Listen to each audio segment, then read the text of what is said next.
I did watch the Sky Sports Ben Shalom show this past weekend. In fact, let me correct that. I watched a couple of fights from the show, not the whole thing. Those being the main event and the chief support. So let's start off with the chief support, Dan Azeez versus Rocky Fielding. Now, I was really impressed by Dan Azeez's performance against Osae Burton, I think just over a year ago now. I didn't think he was world level after watching that fight, but for the level it was at, British level, I thought he performed really well. He got Osae Burton out of there. He really beat him up. But his performances since haven't been so scintillating. And therefore, I look back on that Osae Burton fight and think, well, maybe he was flattered a bit by that performance. Maybe it was a case of Osae Burton just being really past it rather than Dan Azeez being a really destructive force at British level. And as I say, subsequent performances haven't been overwhelmingly impressive by Dan Azeez. Same was the case here with his performance against Rocky Fielding. I'm not trying to be unduly critical here, but I'm just saying the performances haven't been as exciting as the Osae Burton performance, nor as impressive. He hasn't looked as destructive. His punches haven't had the same impact on opponents as the punches in the Osae Burton fight. Maybe it's because Osae Burton left himself more exposed, so it was easier to land clean on him. Maybe it's a combination of factors. But here against Rocky Fielding, a guy who's been stopped early twice, a guy who's really got one foot out of boxing, a guy who's only been fighting once a year for the past few years. That's Rocky Fielding. Guy's like 35 years of age. Against someone like this, yeah, he managed to get Fielding out of there, a TKO in 8 rounds. But he didn't do a demolition job on him the way that he did Osae Burton. So, for me, it was a workmanlike performance by Dan Azeez, but it certainly didn't blow me away. And I think unless there's other factors at play here, maybe Dan Azeez is one of these guys who needs a big occasion to motivate him and to get him to perform the way he did against Osae Burton. That notwithstanding, again, it wasn't a demolition job by, Dan Azeez. And I really wanted to see a demolition job. He didn't seem to be hurting Rocky Fielding the same way that he, again, hurt Osae Burton.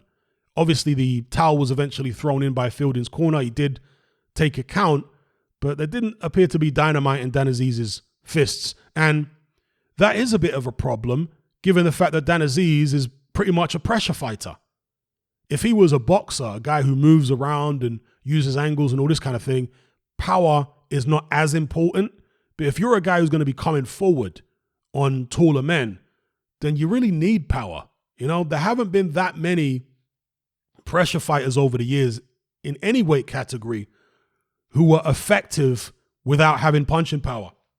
Off the top of my head, I can think of maybe Wayne McCulloch, the Pocket Rocket from, was he from Northern Ireland? I think he was from Northern Ireland. Yeah, Wayne McCulloch, he was a pressure fighter. He used to throw loads of punches, but he wasn't a puncher. But of course, that's in the very, very low weights. And although he wasn't a puncher, Wayne McCulloch was known for having a tremendous chin. He had a great, great chin. And of course, that's what you're going to need. You're going to need a crazy work rate and a great chin as a pressure fighter without power. Dan Azeez has a good work rate. I wouldn't say it's great or crazy. And as far as his chin, well, we haven't really seen it tested that much. So again, I don't want to be unduly critical of Dan Azeez, but I wasn't particularly excited by his performance against Rocky Fielding. It was what it was. Maybe he can produce better in the future.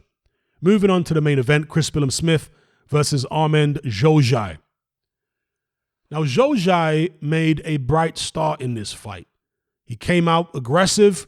He showed a little bit of hand speed. His technique wasn't the greatest. He was kind of clubbing with shots, and he almost seemed overexcited after he rocked Billam-Smith in one of the early rounds. He was almost leaping off the canvas with excitement when he was trying to follow up, kind of Deontay Wilder style. So it would have been prudent, maybe his corner were telling him this, but to tell him to just calm it down a bit. When you hurt a guy, that's when you got to be calm and methodical so that you don't get caught with anything silly. Because fighters like Billam-Smith, a guy with a lot of heart and a guy who has power, when you rock them, that's when you can actually be in the most danger if you don't take care when following up. So anyway, Xhoxhaj had been stopped a couple times before. I think he was actually stopped last year. So he's no stranger to the canvas, but he came out with a lot of aggression, a lot of confidence against Chris Billam-Smith, spurred on by managing to hurt him. Billam-Smith took a while to get into his stride. I think he was a little surprised by the pace that Xhoxhaj had set, and maybe the hand speed a little bit. Not that Xhoxhaj's hand speed was anything special, but it was a bit faster than Billam-Smith's hand speed.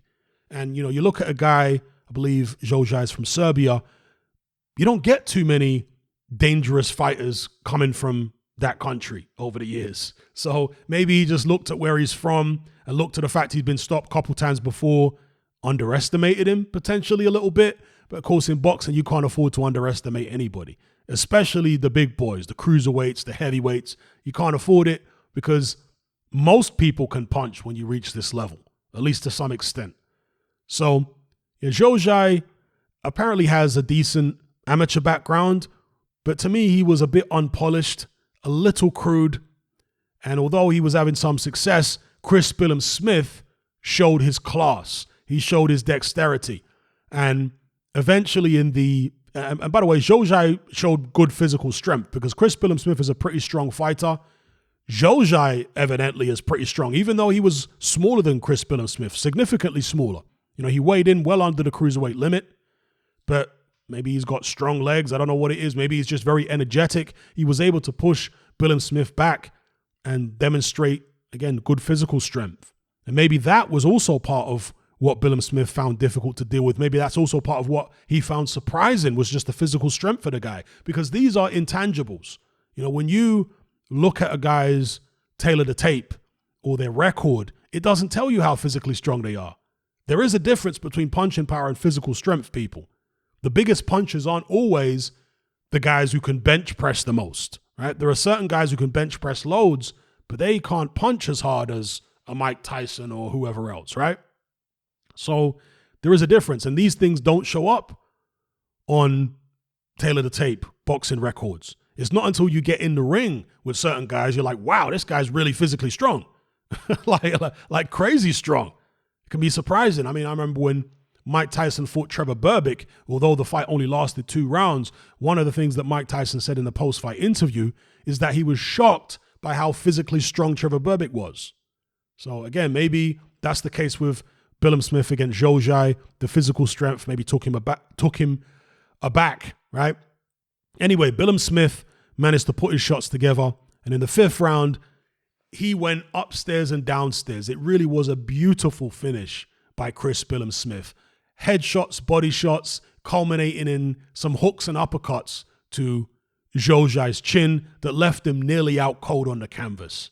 And it almost was an out-of-the-blue type knockout because Xhoxhaj, from what I can recall, hadn't been hurt previously in that round, and he was still coming forward doing his thing. But once Billam-Smith put the shots together in quick succession, the head and the body, it was a beautiful combo. That's all she wrote. The fight was over. So maybe you could describe it as a lackluster performance by Billam-Smith, but it certainly wasn't a lackluster finish. And knockouts, as The Wire says, do cause amnesia.